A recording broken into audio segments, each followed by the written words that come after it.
Welcome, everyone.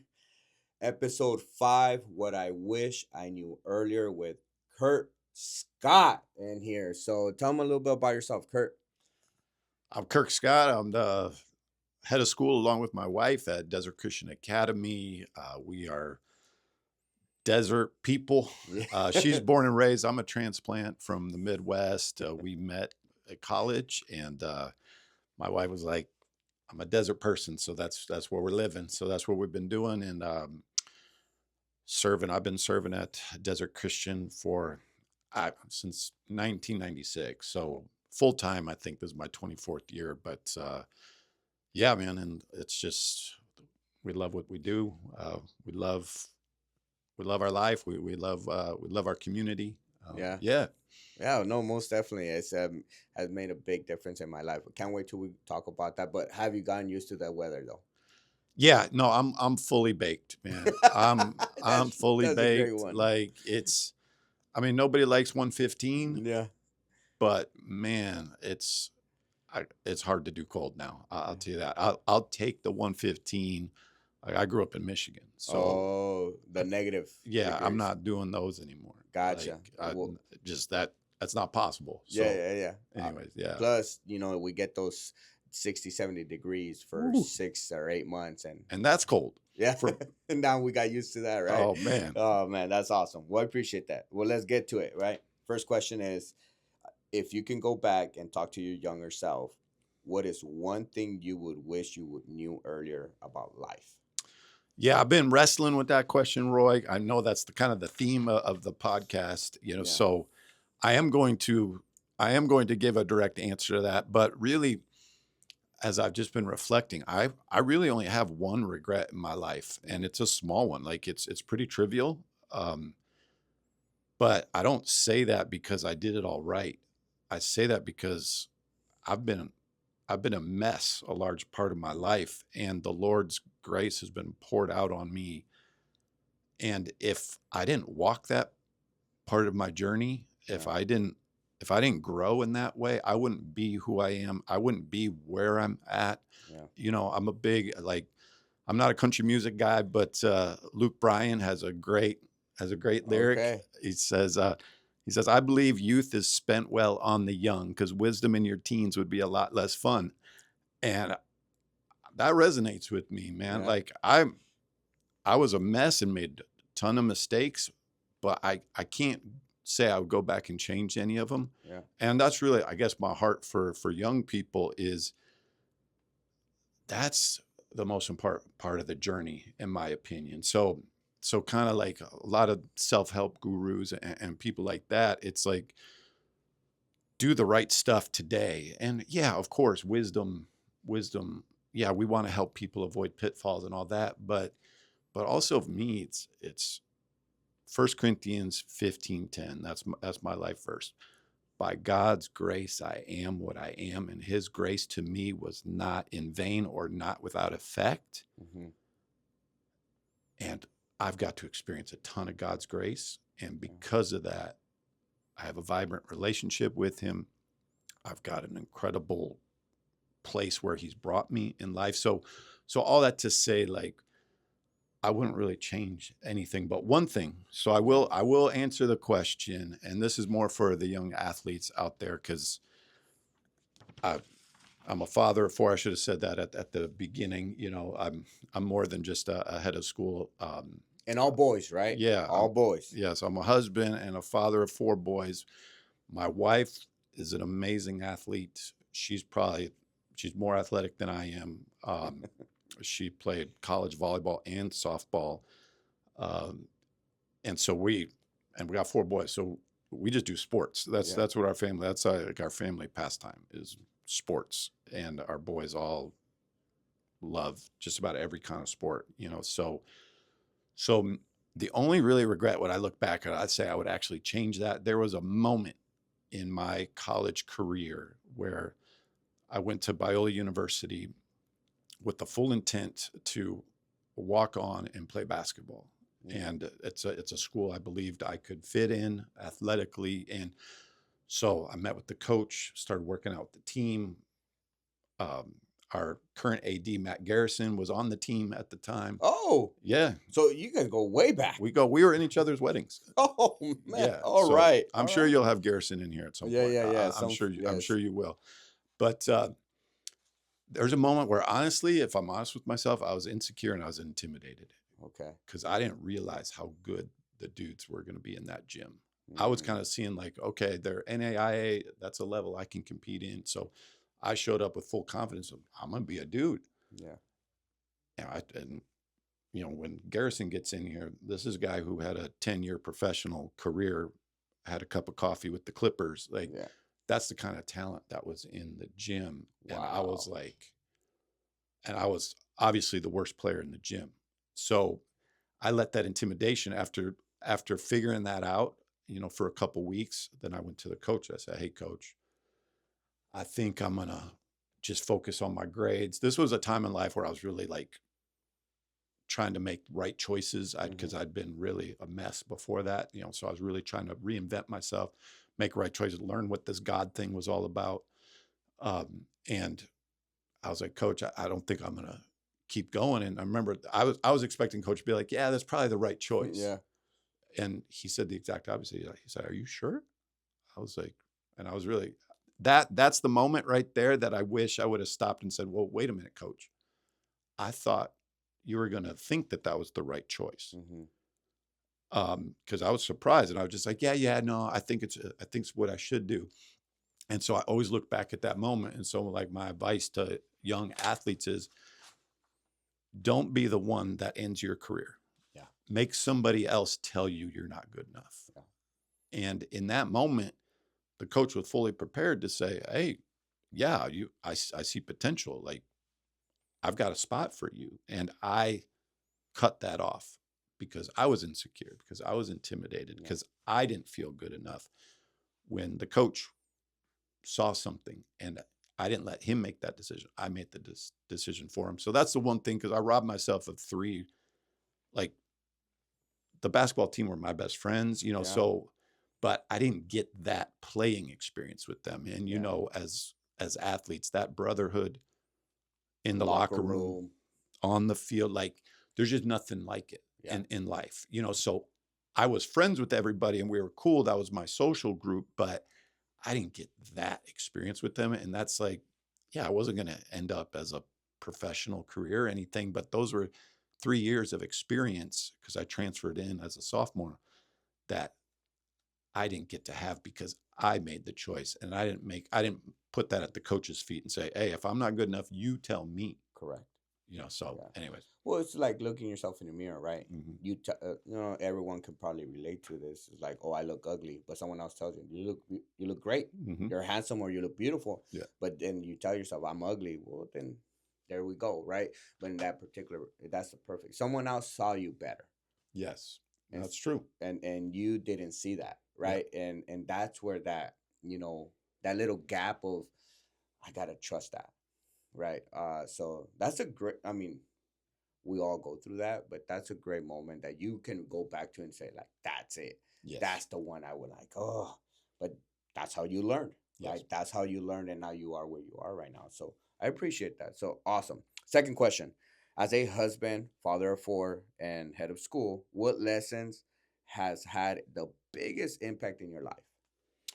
Yeah, I mean, those are leadership roles that I've have the privilege and completely humbled, to be leader of a family of six. And then, the Lord has brought me since 1996 to be, me and my wife, leading an organization of 770 students, which, Yeah. however many thousands of people that is, that interact with our campus on a daily basis.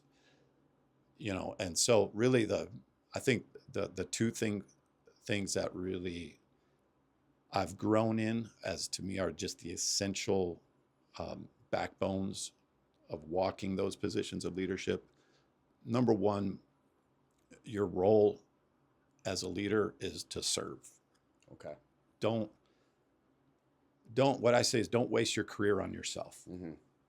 That's a waste of a career. Is if my career goals being achieved are the reason why I'm in the position that I'm in, or certain whatever income levels or whatever. That's a wasted life. That's a wasted career. Like the whole flux of leadership is making sure that what you do every day has the maximum impact on the people that you're serving, because that's really what leadership is. It's just lifting up however many people that the Lord has put in your flock, you Yeah. know.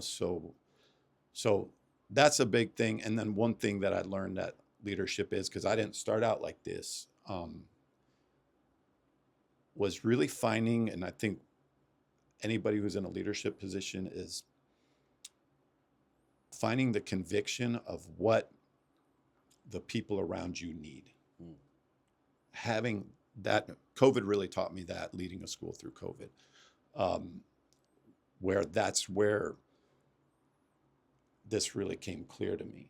You know, as the Lord gave me a clear vision of what the community of Desert Christian Academy needed, what was best for them. Mm-hmm. And it was terrible for me because it was stressful, it was hard. Yeah. But the Lord just, that was the conviction was, this is what this community needs.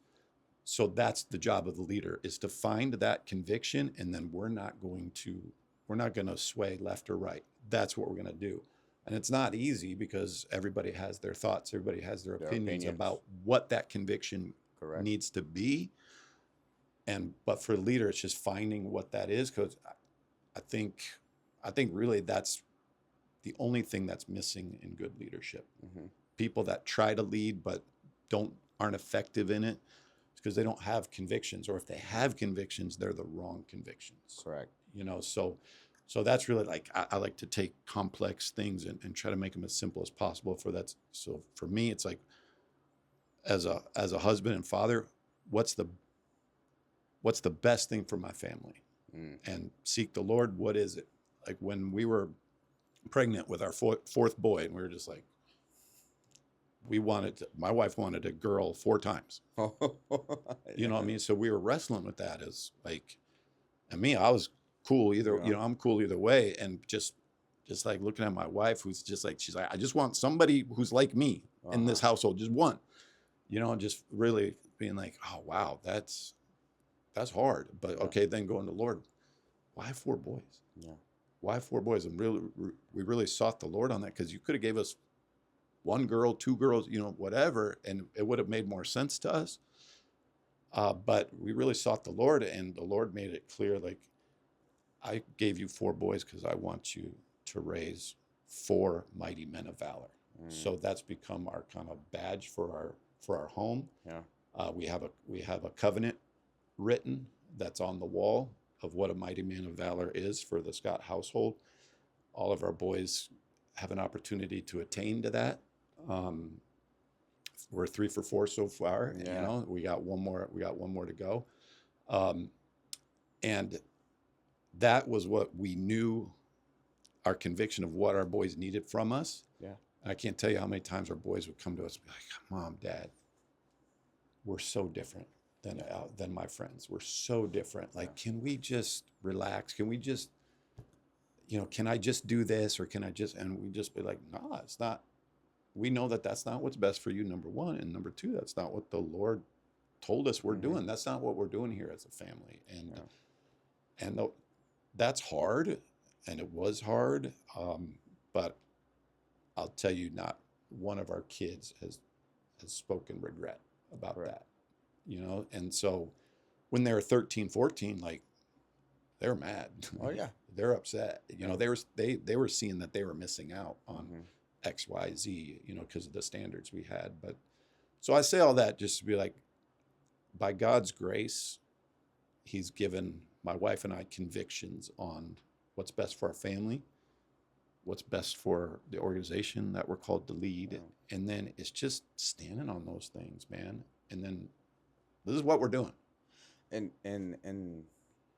the one thing I will say from that is I've learned to be a better leader, better provider, and a better protector. And that's something I'm installing to my son.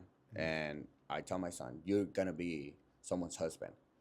I want to make sure you're ready. Amen. Right? And then I tell my daughter, you're going to be someone's wife. I want you to be ready. So as I have my wife. I tell her like my daughter's gonna look up to you, my son's gonna look up to me. So where however I'm treating you is the way he's gonna be treating someone else, vice versa. So that's something I've definitely have learned that we're gonna have to do those little things right now. So when they are grown up, they're better prepared, Amen. right? And that's where like I'm glad you brought that up, because not everyone's doing that. Not everyone is preparing their kids to be where they're going to be in Right. 10, 15 years from now. Right. Or else they're going to come back to you like, oh, this is not working, this is not doing that. But you didn't raise them to be that strong. So good job. You're doing a great job. I'll tell you that. No, I appreciate it. You're doing a great job. And, again, just getting to know them, then getting to know your youngest one right now. It's exciting. It's exciting to see the um, the glory they have inside of them. Mm. So I'll let you know that from firsthand. Like I'm proud of you, but I look up to you not because you're taller than me, but because you have a family of four. They're already, out of almost out of high school. One Mine more are to go. barely starting, Yeah. right? So I'm gonna be asking a lot of questions. How'd you deal with this Yeah. at 13 to 14? So I can't wait Yeah, to hear man. more wisdom from that. So We love it. awesome. Third question. What advice would you give a young person today who wants to be successful but doesn't know where to start? Yeah. So for me, the only place to start is what is success, Mm-hmm. and I mean that not from just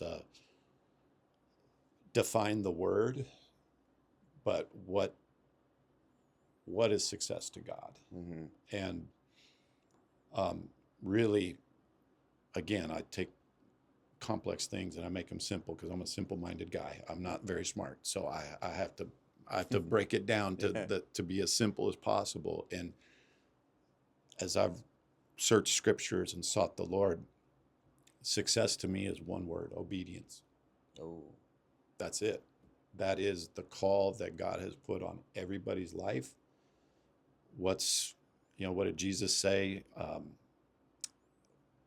Well done, thy good and faithful servant.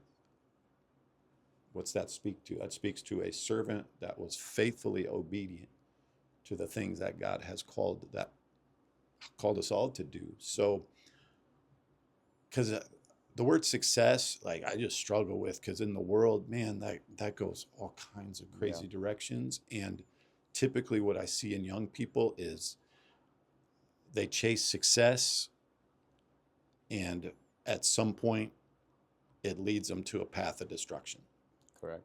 um, because they're chasing things that ultimately isn't God's definition of success. And so most of the time we find ourselves in these positions of, I was chasing what I thought was success, Mm-hmm. and here I am. Yeah. Here again, God's grace to me is that He brought me low pretty early. I feel like I was 19 years old when I gave my life to Christ, which I'm grateful that, to me, that was early. Yeah.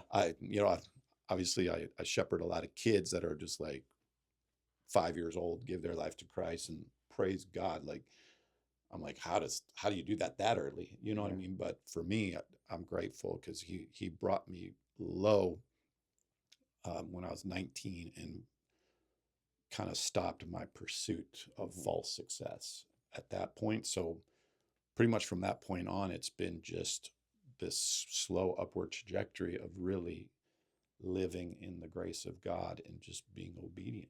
So at the end of the day, however long God gives any of us on this planet, was I faithfully obedient to what God called me to do? Yeah. And if the answer is yes, success. Like, end of story. I don't care how much money you have. I don't care how many followers you have. I don't care what your career trajectory was. I don't care. If at the end of that you can stare yourself in the mirror and you can look to the Lord in prayer and say,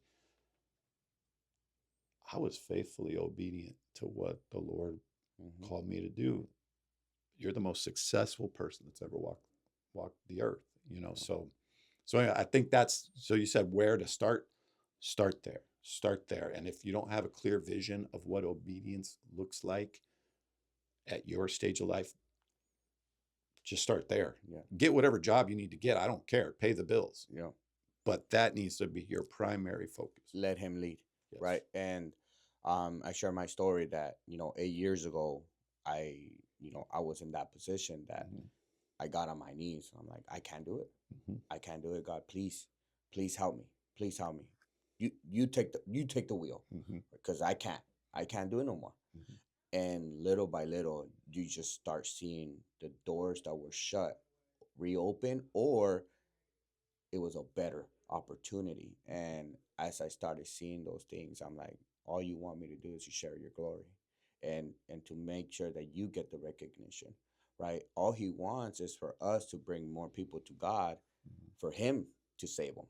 Mhm. I don't need to save them. That's something I needed to learn too. It's like I was trying to save them. I'm Right. like, no, that's not my job. My Right. job is to open that door for you to get a relationship with God, and God is gonna save you. Amen. Right. And as I learned that, I started just talking more and more about just how blessed I am, and how truly blessed I am now that God is on my life. So, man, this is getting me like flashbacks in a great way, because it's just, man, that's when we know, like, that's when it happened. And I'm so happy that's the best advice that you can get, is get closer to God, submit yourself to Him, and believe you me, you will never regret that. Amen. So that's great. All right, so another great question is, if you and I were to pass away tomorrow, what would you want the younger generation to know or remember? Yeah. And for me, it's John 14:6. Jesus is the way, the truth, the life. No man can come to the Father but by Christ, but by Jesus. And my legacy can't save anybody. It Mm, can't. I, yeah, I hope people look back on me fondly. Um, that'd be awesome. Like that makes me feel good. But even that, even if I have a section in some history textbook someday, that section can't save a single soul, And so I really try to keep the main thing the main thing. So if someone looks back on my life and they say, man, Jesus is the way, the truth, the life. When I think about Kirk Scott, I think about Christ and who he is. Then what a legacy, yeah. And I I don't know how well I'm doing that, but that's yeah, Well, you're doing a great that's it. job. I'll tell you that you're doing a great job, because in the last 12 months that I've been in DCA, those kids have changed my life too. Yeah, they're special kids, man. So you are doing a great job. That's why, and that's you're doing it. You're doing it, and I'm so happy, man. That God brought me into this chapter of my life, and this way where I never even looked that way. Right. It got me there. So I'm so blessed to be in this position. So we'll end it on a fun one. Yeah. What's your favorite food? And if you can eat one food for the rest of your life, what would that be?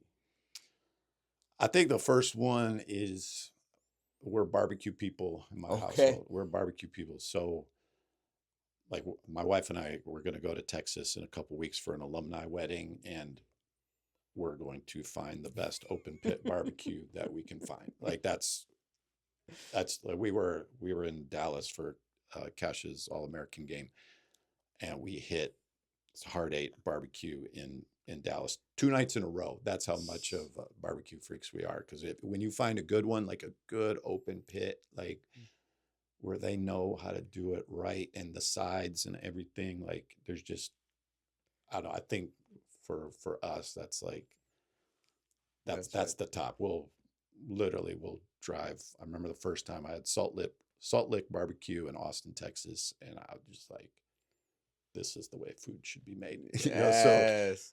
So yeah, we're barbecue folks, and I do my best to mimic it in my backyard when I can. But yeah, but as far as like if I can have one food, I guess it'd be open pit barbecue. But I don't know, it'd be hard to.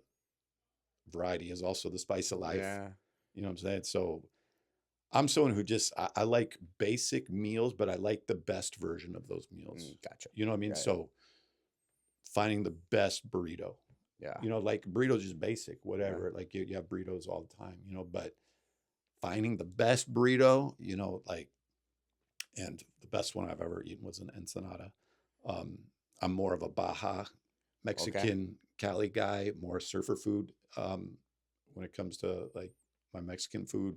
So they had, I, I haven't been able to duplicate that burrito. I had it in college. We did a surf trip down in Ensenada, and that was amazing. But like the best pizza, the best burger, like basic stuff. But when you get one where they put Yeah. the extra time into it, and they have their way to prepare it, and they prepare the meat or whatever, just perfect. That's I love that too. So It's like what they always say. Oh, the secret recipe was love. yes. Yeah, it's like when you taste the passion into something. Hmm. So my favorite food is Mexican food. So when I try that food, and I'm like, oh, this is but I felt the passion that you cook this. I'm like, man, this is a spot. So I want to take it to a spot. It's called El Trambia, and it's in Coachella. Let's go. That to me is the best Mexican food in the valley. So I I'm love that debate, by the way, because everybody tries to find the best burrito in the valley. They try to find the best Mexican food. So I've heard like 10 different spots, and I've been at them all, and I love them all. But and funny part, everyone that I've taken, they've agreed. all right. So and all, because I'm very passionate about I that. know you are. I know you're So passionate I'm like, about your Mexican food. yeah. So I'm like, I wouldn't recommend if Oh, I know. So, but yeah, I appreciate the time that you've given me today. I Mhm. know you're a busy person, and Easy. father of four, a husband, a man of faith. So that's it for me. Is there anything else that you want to share? No, Mario? this was great, man. Appreciate you doing this, and getting some good word out there on the Yeah. internet. We Lord knows we need it. Yes, we do, man. Yep. A lot of more positivity out there. Amen. So appreciate you. Stay blessed, everyone. Peace. That's it.